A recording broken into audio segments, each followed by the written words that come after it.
नमस्कार, मैं रविश कुमार। आइए जानते हैं देश दुनिया की तमाम बड़ी खबरों को सिर्फ 10 मिनट में।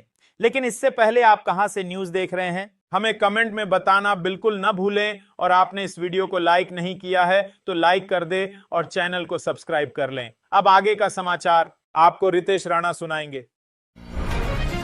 पाकिस्तान ने गुरुवार रात जम्मू कश्मीर, पंजाब और राजस्थान सहित भारत के कई हिस्सों पर मिसाइल और ड्रोन हमले किए, जिन्हें भारतीय एयर डिफेंस सिस्टम ने नष्ट कर दिया। जवाब में भारत ने ऑपरेशन सिंदूर के तहत इस्लामाबाद, कराची, लाहौर सहित कई पाक शहरों पर मिसाइल और ड्रोन से हमला किया। INS विक्रांत ने कराची पोर्ट पर बड़ी कार्रवाई की। भारत ने पाक के कई फाइटर जेट और अवॉक्स विमान को मार गिराया।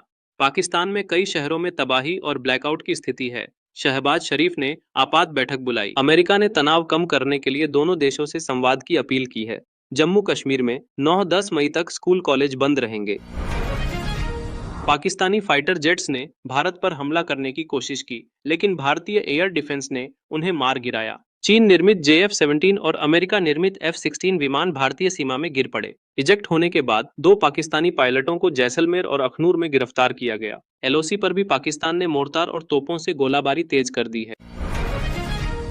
भारत पाक युद्ध जैसे हालात के बीच केंद्र सरकार ने लोगों से अपील की है कि वे अफवाहों पर ध्यान न दें और जरूरी चीजों की जमाखोरी न करें। केंद्रीय खाद्य मंत्री प्रहलाद जोशी ने कहा कि देश में सभी आवश्यक वस्तुओं का पर्याप्त भंडारण है। लोगों को घबराने की जरूरत नहीं है। हालात पूरी तरह नियंत्रण में हैं।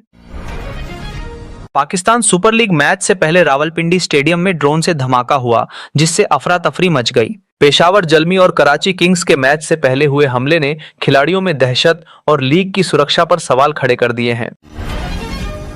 ओडिशा हाईकोर्ट ने जानलेवा हमले के आरोपी को जमानत देते हुए 2 महीने तक चंदका थाने की सफाई और 100 पौधे लगाने का आदेश दिया है। पौधों की देखभाल 2 साल करनी होगी और हर सोमवार थाने में हाजिरी भी जरूरी होगी।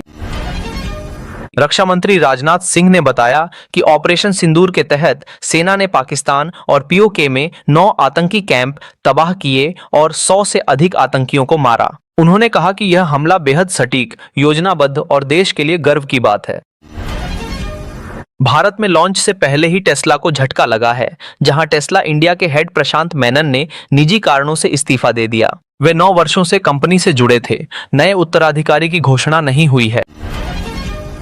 ऑपरेशन सिंदूर के तहत भारत ने पाकिस्तान और POK में आतंकी ठिकानों पर हमला कर 100 आतंकियों को मार गिराया। लश्कर और जैश के मुख्यालय भी ध्वस्त किए गए। सुरक्षा अलर्ट के चलते अमेरिकी दूतावास ने अपने कर्मचारियों को सतर्क रहने की सलाह दी।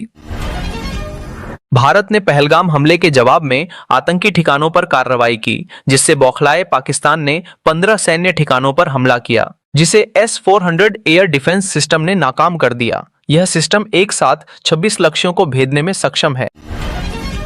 भारत की कार्रवाई के बाद लाहौर में एक के बाद 3 धमाकों से दहशत फैल गई। सायरन बजे, एयरपोर्ट बंद हुआ और लोग घरों से बाहर निकल आए। अस्करी 5 और नौसेना कॉलेज के पास से धुआं उठता देखा गया। सुरक्षा बढ़ा दी गई।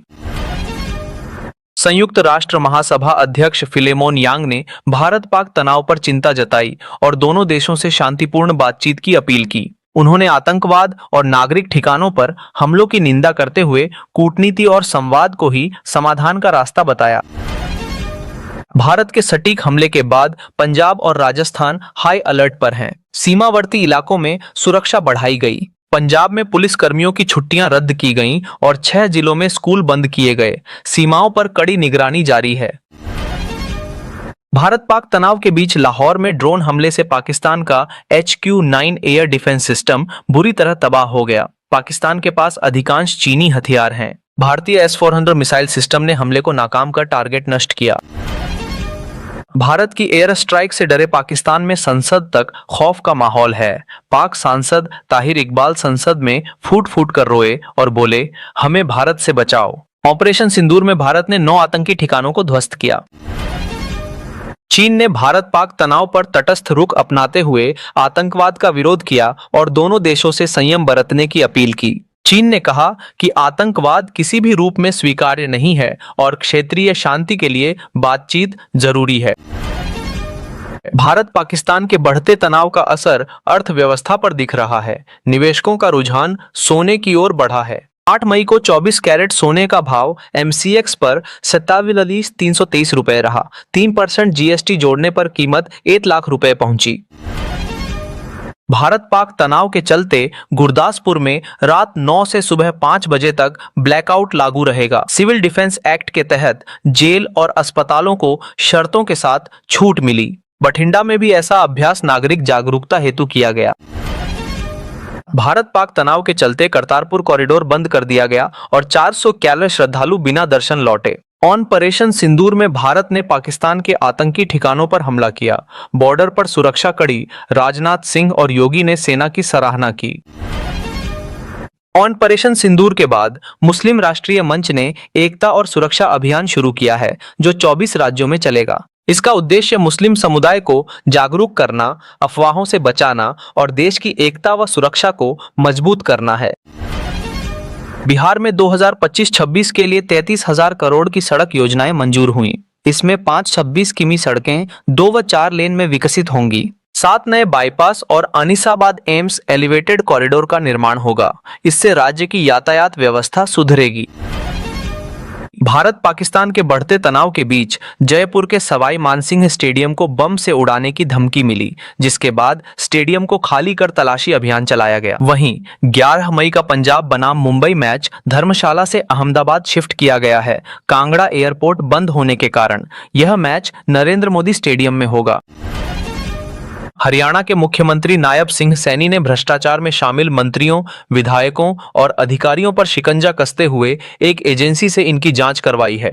एजेंसी सीधे मुख्यमंत्री को रिपोर्ट भेज रही है, जिसमें कार्यप्रणाली, ठेकेदारों से संबंध और सोशल मीडिया गतिविधियों की निगरानी की जा रही है।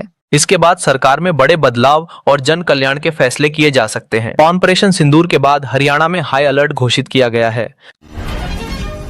स्वास्थ्य विभाग के कर्मचारियों की छुट्टियां रद्द कर दी गई हैं और मुख्यालय छोड़ने पर रोक लगा दी गई है। मुख्यमंत्री सैनी की अध्यक्षता में सुरक्षा उपायों पर चर्चा हुई और डिफेंस मॉक ड्रिल की गई। खुफिया एजेंसियां भी सतर्क हैं। भारत पाकिस्तान तनाव के बीच सूचना और प्रसारण मंत्रालय ने पाकिस्तान से संबंधित वेब सीरीज, फिल्में, गाने और पॉडकास्ट को OTT और स्ट्रीमिंग प्लेटफॉर्म्स से हटाने के निर्देश दिए हैं। यह आदेश राष्ट्रीय सुरक्षा को ध्यान में रखते हुए लागू किया गया है। भारत पाकिस्तान तनाव के बाद सिंगापुर ने अपने नागरिकों को जम्मू कश्मीर और पाकिस्तान की यात्रा टालने की सलाह दी है। इससे पहले अमेरिका ने अपने वाणिज्य दूतावास कर्मियों को सुरक्षित स्थानों पर रहने का निर्देश दिया और नागरिकों को संघर्ष प्रभावित क्षेत्रों से बाहर निकलने की सलाह दी। भारत की एयर स्ट्राइक के बाद बलूचिस्तान लिबरेशन आर्मी BLA ने 2 हमलों में पाकिस्तानी सेना के 14 सैनिकों को मार डाला। पहले हमले में 12 सैनिक मारे गए, जिसमें एक स्पेशल ऑपरेशंस कमांडर भी शामिल था और दूसरे में 2 सैनिक मारे गए। BLA ने पाक सेना को किराए की फौज बताया। ब्रिटेन की संसद में कंजर्वेटिव पार्टी की सांसद प्रीति पटेल ने भारत के ऑपरेशन सिंदूर को सही ठहराया। उन्होंने कहा कि भारत को अपनी रक्षा के लिए उचित कदम उठाने का अधिकार है और पाकिस्तान में आतंकवादियों के कारण भारत और पश्चिमी हितों को खतरा है।